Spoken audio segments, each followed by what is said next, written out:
बिस्मिल्लाहिर्रहमानिर्रहीम। अस्सलाम वालेकुम dear all viewers, welcome to Ilm with Zakir. उम्मीद करता हूँ आप सब लोग ठीक ठाक खैरियत से हैं। आज का हमारा टॉपिक है पस, ulcer and skin specimens examination. की माइक्रोबायोलॉजी लैब के अंदर हमारे पास ये वाले स्पेसिमेंस आ जाएं तो इन स्पेसिमेन को हमने माइक्रोबायोलॉजी लैब के अंदर किस तरह प्रोसेस करने हैं। पस स्पेसिमेन सबसे पहले आते हैं तो पस स्पेसिमेंस हमारे पास वुंड से भी आ सकते हैं, एब्सेसिस से भी, बर्न्स, इन सब से अगर हमारे पास पस आ जाए तो उनसे मोस्ट कॉमनली जो आइसोलेटेड पैथोजेंस हैं उनके अंदर ग्राम पॉजिटिव बैक्टीरिया के अंदर ये ग्रुप है और ग्राम नेगेटिव बैक्टीरिया के अंदर जो है वो हमारे पास ये लिस्ट है। ठीक है, ये फंजाई की लिस्ट है कि उसके अंदर हिस्टोप्लाज्मा, कैंडिडा और जो माइसिटोमा काजिंग फंजाई वो आते हैं। पैरासाइट्स में इन टाइम वह हिस्टोलिटिका जो पस एस्पायरेट होता है अमीबिक लेवर एब्सेस से, तो उसके अंदर जो सस्पेक्टेड ऑर्गेनिजम्स हैं। So these are the list of suspected organisms जो कि हमारे पास पस में रिसीव हो सकते हैं। इसके अलावा अगर अल्सर या स्किन स्पेसिमेन है तो उनसे कौन कौन से ऑर्गेनिजम्स उनमें सस्पेक्ट हो सकते हैं, तो ये उनके अंदर ग्राम पॉजिटिव बैक्टीरिया की लिस्ट है और ग्राम नेगेटिव बैक्टीरिया की लिस्ट है। ये दो हमारे पास माइक्रोबैक्टीरियम की लिस्ट है, माइक्रोबैक्टीरियम लेप्री और एल्सरेंस। इसके अलावा ट्रेपोनेमा में सेरेटम और पर्टिनियो आते हैं। वायरसेस के अंदर पॉक्स वायरस, हर्पिस वायरस, ये फंजाई की लिस्ट है कि कौन कौन से फंजाई जो है स्किन या अल्सर मटेरियल से वो रिसीव हो सकते हैं, उसके अंदर सस्पेक्टेड माइक्रोब्स। और लिस्ट ऑफ पैरासाइट्स, ये हमारे पास स्किन का नॉर्मल फ्लोरा है या कमेंसल्स है जो कि नॉर्मल स्किन के ऊपर पाए जाते हैं, तो इन चीज़ों को भी हमने कंसिडर करना है। उसके बाद हमने रिपोर्ट करनी है। ग्राम पॉजिटिव में स्टेफाइलोकोकाई है और ये पूरी लिस्ट है, और ग्राम नेगेटिव के अंदर इकोलाई है या दूसरी कॉलीफॉर्म्स।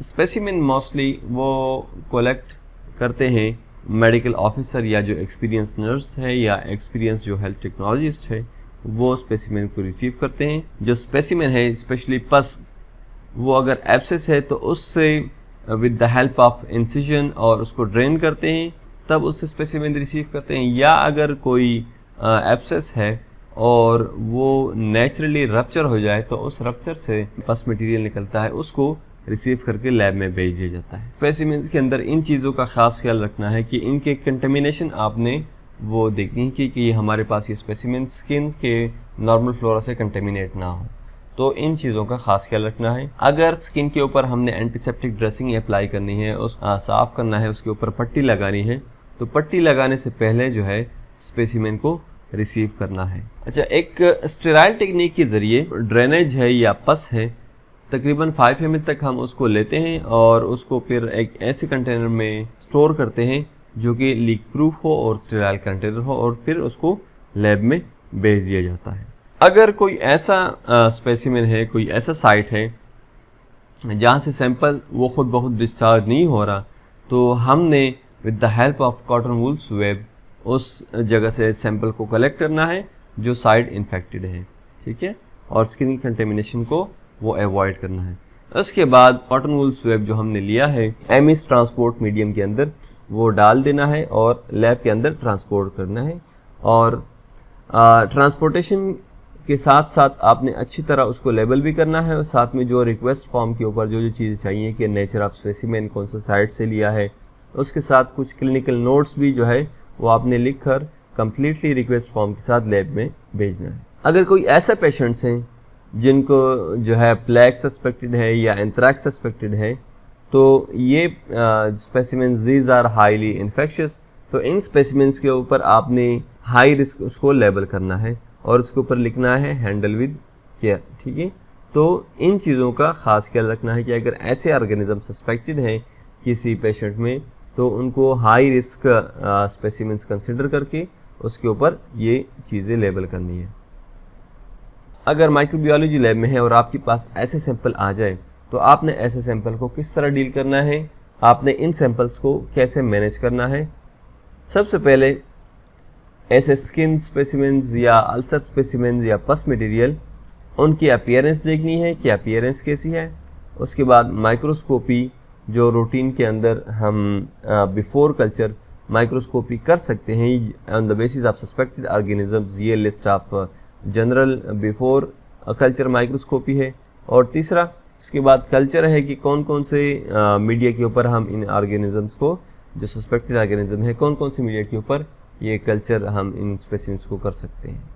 लैब एग्जामिनेशन में सबसे पहले आपने क्या करना है, जो स्पेसिमेन की अपीयरेंस है उसको एग्जामिन करना है।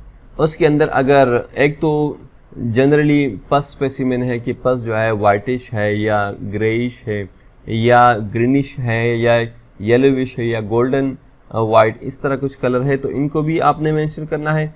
साथ में अगर आपके पास कोई ऐसे फंगल इन्फेक्शंस हैं या माइसिटोमा है या एक्टिनोमाइकोसिस है, तो उन स्पेसिमेंस की आपने अपीयरेंस भी डिस्क्राइब करनी है। साथ में उन स्पेसिमेंस के अंदर आपने ग्रेन्यूल्स भी देखने हैं। अपीयरेंस के बाद आपने ग्राम स्टेनिंग को भी आपने एग्जामिन करना है कि ग्राम स्टेनिंग आपने और पस सेल्स और बैक्टीरिया देखें, उनको 100x के ऊपर और पहले 40x के ऊपर, उसके बाद फिर ऑयल इमर्जन यानी 100x के ऊपर आपने इन स्मेयर्स को एग्जामिन करना है।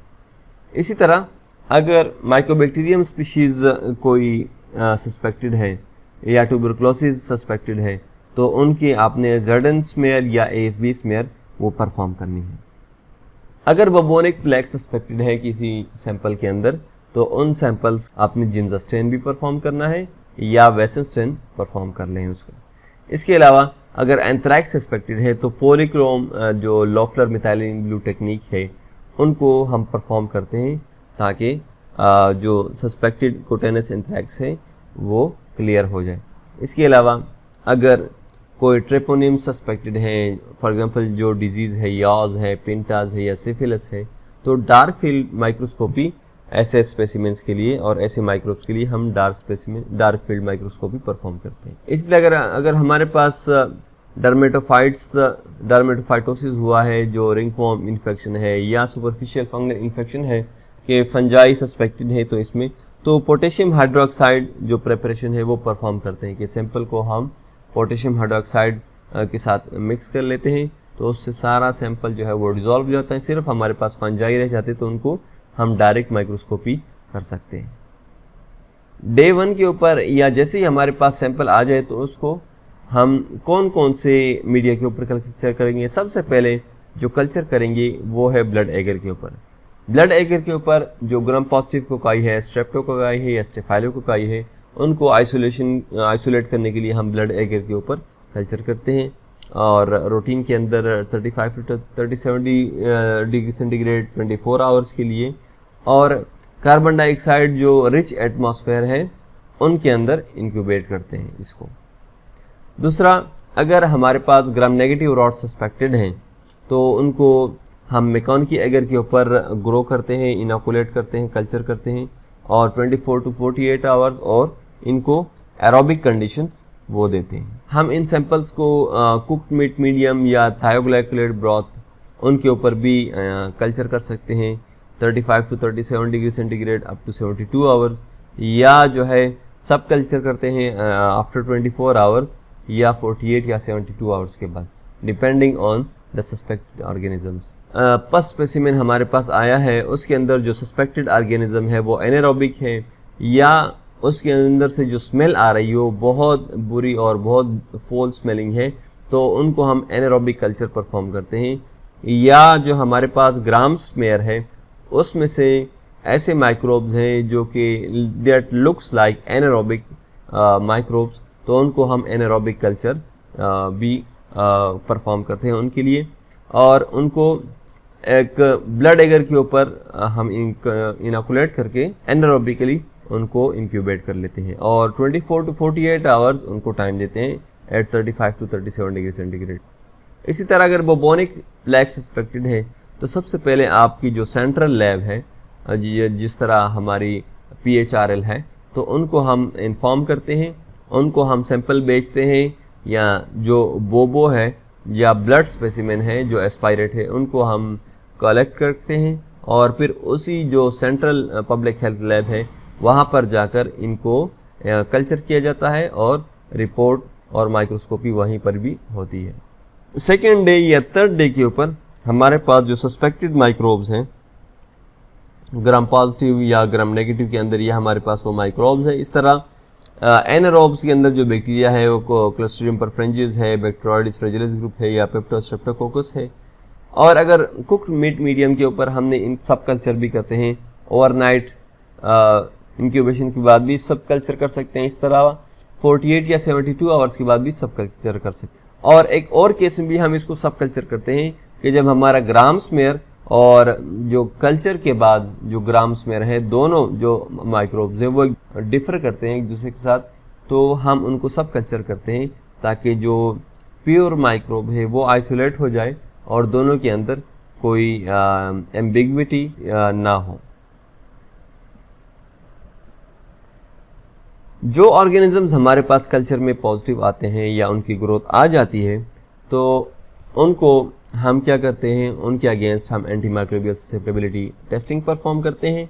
यूजुअली इनिशियली हम उनके लिए जो कॉमनली रूटीन के अंदर एंटीबायोटिक्स यूज़ होती है उनको हम टेस्ट करते हैं। अगर उनमें से कुछ एंटीबायोटिक्स वो रेजिस्टेंस आ जाए तो जो नए एंटीबायोटिक्स हैं उनको हम टेस्ट करते हैं, या जो एक्सपेंसिव एंटीबायोटिक्स हैं उनको हम टेस्ट करते हैं। तो ये हमारे आज के लेक्चर की समरी है कि पहले दिन हम स्पेसिमेन को डिस्क्राइब करते हैं, उसको कल्चर करते हैं, उसकी माइक्रोस्कोपी करते हैं, ठीक है। और माइक्रोस्कोपी के अंदर ग्राम स्मेयर और ये दूसरे जो स्मेयर्स है dependent upon the suspected organism, ठीक है। और सेकंड डे के ऊपर हम इसकी जो है ब्लड कल्चर या मेकॉन्की एगर के ऊपर या जो दूसरे के ऊपर अगर हमने उसको कल्चर किया है तो उनको हम देखते हैं और साथ में उसकी एंटीमाइक्रोबियल ससेप्टेबिलिटी भी परफॉर्म करते हैं।